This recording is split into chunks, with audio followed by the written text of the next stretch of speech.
Welcome, I'm Michael Bickert. Thanks for joining me today as we explore concepts with the objective of improving your management skills and growing your business. Do you have a notepad? Do you have a pen handy? If not, pause the video and grab those right now because I want you to take notes. I want you to make a commitment to yourself that you will jot down some sort of action item that you will implement in your business today, because that's what this is all about. Implementation to drive your business forward.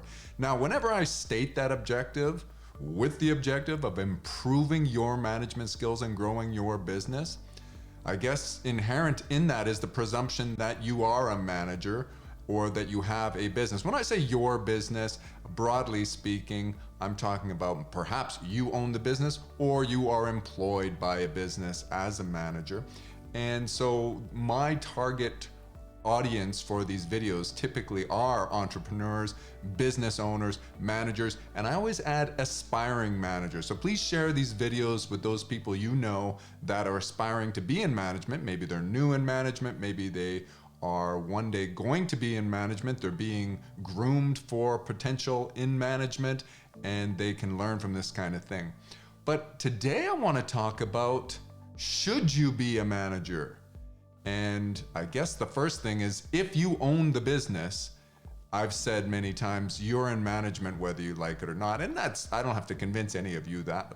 If you own a business, you understand that you need to manage your business, at least to a certain extent. But I really want to focus on this question and have you wrap your head around this and figure out whether you should be a manager, or to what degree should you manage? How much emphasis should you put on the management aspect of your role? Or for those entrepreneurs and business owners, should you wear that management hat more often, or should you focus on something else in your business? You get the luxury as the business owner of deciding who manages your business. And again, to a certain degree, you are involved in management. You have to do some management. You do need some management skills, but you could also hire people to manage your business, and many people do, and many people should. So let's look at that, dig in a little bit more today on that concept. So first of all, what is a manager? Well, a manager maybe helps create, certainly helps create, but communicates the vision of the organization to other stakeholders, predominantly the team members. Okay, so the communication of the vision is a big part of management. The second thing that a manager does is he executes the business plan, that strategy which you have created to best ensure success. So a manager will execute the plan. And I want you to remember this definition. A manager is responsible for making decisions on how to best acquire, organize, deploy, and utilize the resources of the company. All right, so you got to figure out how to get the resources, and then you got to figure out how to best put them to work. And when you think about what you do on a daily basis, are you doing that? Even those of you who do not own a business, and maybe you're just in management, you're not actually responsible for collecting the capital. You might be involved, but it's not your ideally, or rather ultimately, you're not accountable for a lot of the capital.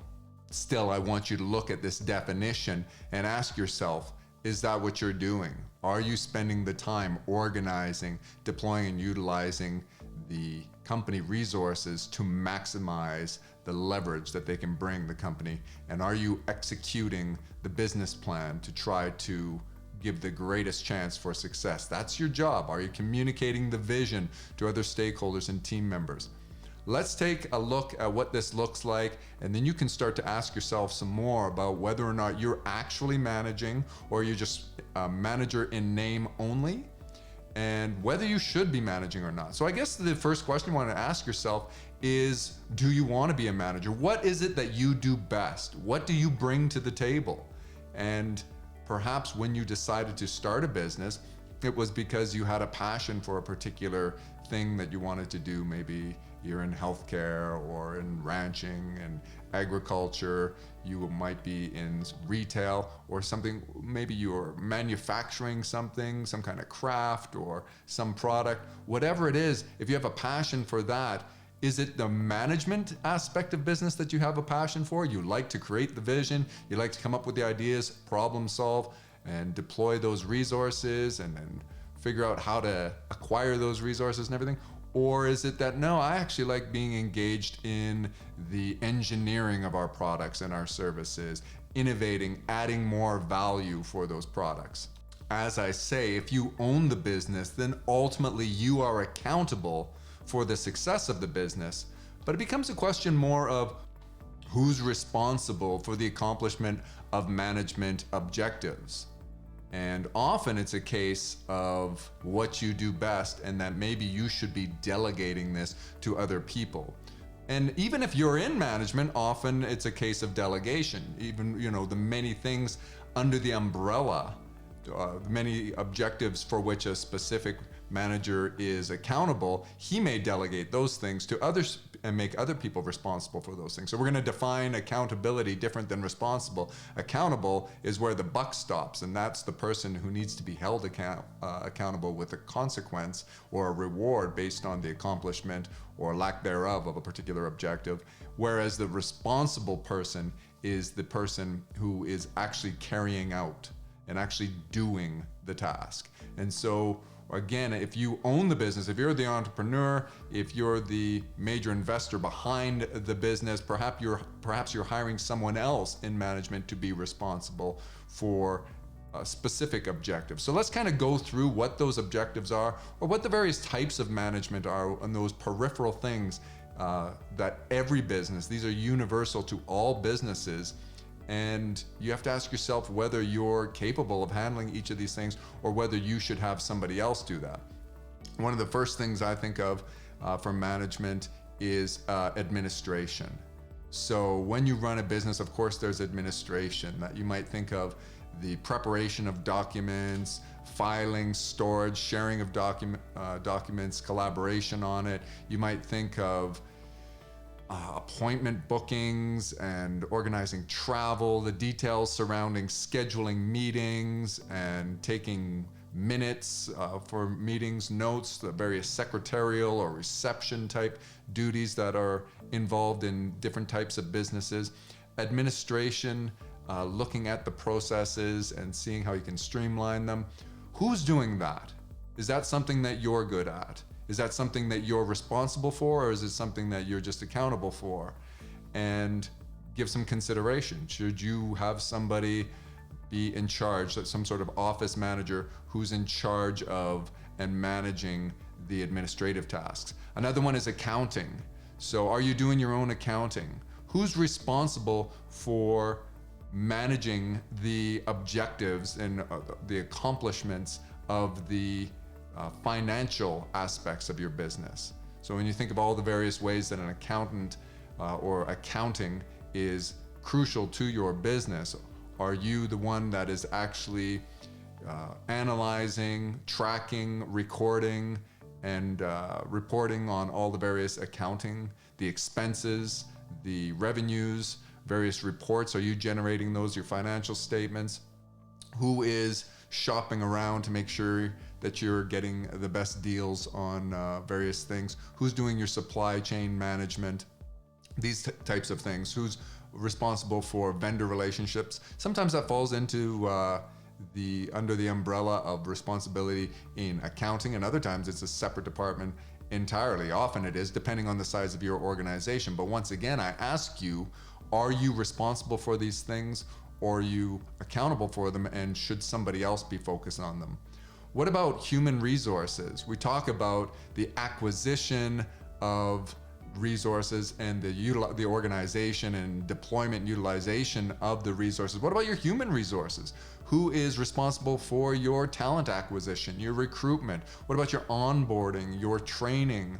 What about compliance with various legal compliance, dispute resolution? What about getting the maximum out of your people through performance reviews and evaluations and tracking their performance? These types of things.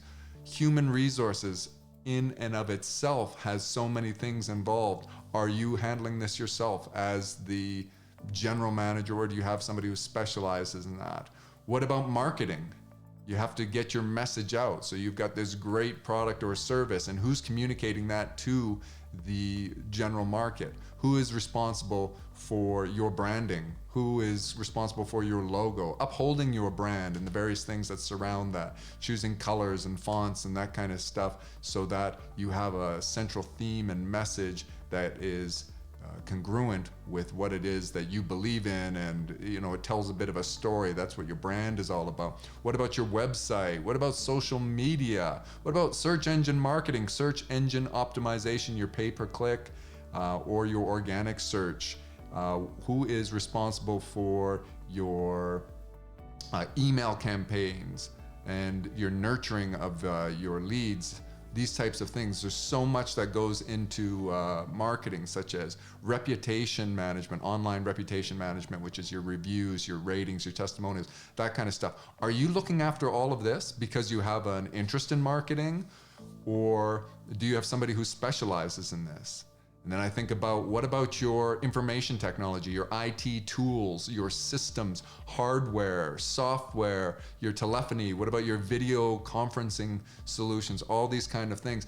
As I'm saying this, and some of you who run small businesses, you're starting to think to yourself, hopefully you're starting to think to yourself, wow, there is a lot, and you do a lot. The question I'm asking you, that today's discussion is for you to start to explore this and ask yourself, should you be doing this? Should you be the person who's responsible for organizing each of these things and figuring out where your resources are best deployed and utilized as it relates to all of these various peripheral areas of management? What about sales? Who's overseeing sales? What kind of sales do you do? Is it more passive sales process, like a e-commerce platform that you operate and you engage your customers with? Or do you have more brick and mortar, and do you have to do face-to-face sales? Who's responsible for your sales? Who's overseeing the incoming and the reception of the leads and dispatching those leads and nurturing those leads? Who's responsible for follow-up with your customers? And all the various things that go along with sales, customer support tickets, customer service, ensuring quality, these types of things, ongoing relationship building, customer relationship management. Do you have sales managers involved, or are you doing this as well? Also, you have production, your logistics. Who's overseeing this? Do you have a plant manager? Do you have a process manager? Or is there somebody who's responsible for making sure that the quality of your production process from start to finish, from the moment that you start making a widget until you produce it and deliver it, or your service production, and making sure that from the moment a customer contacts you through to the end, that the steps are always followed? These are production, logistics, the various processes. Who's overseeing this stuff? Also, when we talk about the best utilization of your company resources, what about your equipment? What about your facility? Who's making sure that that's best used, that you don't have equipment or parts of your facility laying dormant and wasteful? Do you have somebody that is maybe your facility manager who's maintaining your equipment and making sure that you have upkeep and janitorial on your facility so that you keep things clean and operating smoothly? Are you responsible for all of these things? Here's the key. We're getting back at the beginning. I said, should you be in management? And that if the degree to which you are more accountable for the capital, that is, if you own the business, if you're the entrepreneur, will impact, or necessitates that you are in management. But really, you got to ask yourself, where do you enjoy your participation? Where does the company get the most out of you? Where does it get the best return on the investment of your time? And some of you are spending a lot of time trying to juggle all these things that I'm talking about here. You're spinning plates, as it were, and you're not effective on what you initially started out doing. I want you to think about why you got in business in the first place. What did you want to do? What really gets you enthusiastic? What are you passionate about? Where are your strengths? And spend your time doing that. And then engage other people, employ other people, and make them responsible. Delegate some of these other areas. Remember, the creation of wealth comes through the division of labor. And you should probably divide the labor and decentralize your management responsibility. If it's all centralized with you, probably, if we're being honest with one another, you're doing a mediocre job at a lot of things. Why don't you spend your time doing a brilliant job at those things that you do best? Most entrepreneurs would be better off spending their time either creating the vision and working and collaborating with others to create a better and better plan and adding value. So driving innovation and adding value to your products and services and ensuring the quality, which is a constituent of value. Think about how much of your time do you spend on doing that and how much of your time are you spending on these other things. Now, all these other things I listed, if you think, well, I don't do a lot of those other things, then that's another discussion. You might be leaving a lot of money on the table because you're not doing things like you're not doing performance evaluations with your people. You aren't doing proper onboarding. Perhaps you are not doing what you need to do to innovate your product. Perhaps you're not doing what you need to do to communicate through marketing to the general public. Maybe you don't have any supply chain management, vendor relation type processes in place. And if you were working on, if you had the time to work on that stuff, you would do it better, or you could delegate that to someone else who can work on that. Somebody else who has in their calendar periodically to negotiate with vendors to try and drive down your expenses. All of these kinds of things. There's just a ton of information here. We can't look into all of it, but I want you to realize that. I don't really have to tell you, those of you who are in management and who are running a business, you know there's so many things. The key question is, should you be doing them? Should you be delegating them? And only you can answer that in your business. And it comes down to what your strengths are, and it comes down to what you do best and where your time gets the best return and where you would get better return on your various types of resources, your financial capital, your human capital, your specialized knowledge. That's all. Many of you got into business based on your specialized knowledge, your expertise, your talents and your skills that are uncommon in the marketplace. Are you actually using those? Or over time, did your business start to own you because you were so busy doing all the peripheral stuff that you tried to train someone else to do what it was that you have that specialized? There's nothing wrong with you sort of being a mentor. It's a great thing for you to mentor other people and teach them your trade, teach them to do things that you know how to do. But are you spending your time doing that and scaling your business and growing your business? Or did it get away from you because business wasn't what you thought it was and you're involved in too many things now? You're expecting this, so let me just go ahead and tell you, you don't have to hire a general manager. You don't have to hire various managers for all these departments. You can outsource this stuff to a company like Bickert Management. Just contact us. We can do any of these things for you. We can do all of these things for you. Depending on the type of business you have, we may fit in by doing sort of a la carte services for you or doing more general management. Bigger companies do have managers who specialize in all of these various areas that I talked about. And smaller companies, you just can't afford to have somebody overseeing all of those things, nor is it practical. A person can't specialize in all of these things. That's why we have an individual manager and various people on all of the various teams, whether we're talking about human resources or accounting or administration or information technology and systems and programming and automations, all those kind of things. What am I missing here? Customer support, all these things. We have different people who specialize in those things. So we divide the labor for you and we can help you scale your business. So make sure you reach out to us. And if you're not going to reach out to us, think about how you could do this. If you have the resources that you can deploy, the financial capital to be able to hire people and divvy this stuff up a little bit, and make sure that the responsibilities are spread over a greater team, you are going to be able to scale your business and grow your business more, and that's what it's about. Today's discussion was meant to be, should you be in management, and what should you be managing? Where should you be spending your time? And are you really following the definition of management that we laid out earlier? Or are you just sort of showing up and reactively responding to your day and calling it management? And then you say, well, I run my business. I know everyone does the best that they can, but we're trying to improve. We're trying to drive your business forward. So I think that's where I want to leave it today. I wanted to stimulate your thought and get you thinking about this kind of stuff. And all this introspection is really good. And then spend some time. Did you jot down any notes? If not, maybe replay the video. Share this with other important stakeholders in your business and ask yourselves, how should we organize and deploy, utilize our resources? How do we acquire resources where we lack them? Who is overall accountable for both the creation, but more or less the execution of the business plan and that strategy to make you most successful? Got to ask yourself these questions. Leave me some comments so I know whether you got something out of this or not. Give me some pushback. Do you think that, you have to be in management because nobody cares as much as you do, and if you let go a little bit, things are all going to go off the rails? I know a lot of people think that way, but it's not necessarily true. It should not be true.